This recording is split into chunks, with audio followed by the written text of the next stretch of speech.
السلام عليكم ورحمة الله وبركاته. نحمده ونصلي على رسوله الكريم أما بعد فأعوذ بالله من الشيطان الرجيم بسم الله الرحمن الرحيم ومن أعرض عن ذكري فإن له معيشة ضنكا. আল্লাহ পাক রব্বুল আলামিন পবিত্র কোরআনের মধ্যে বলতেছেন, যে ব্যক্তি আমার শরণে বিমুখ ওই ব্যক্তির জীবন জীবিকা হবে সংকুচিত।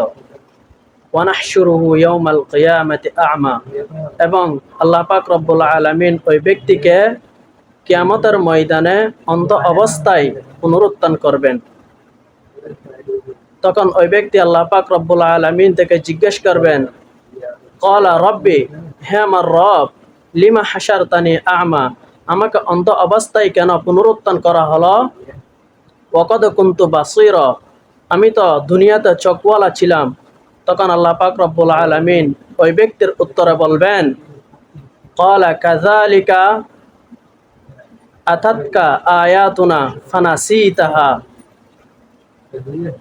আমার পক্ষ থেকে তোমার কাছে আমার নিদর্শনাবলী গিয়েছিল, তুমি তা ভুলে গিয়েছিলা, তুমি তা মান্য করো নাই, তুমি তা মানো নাই।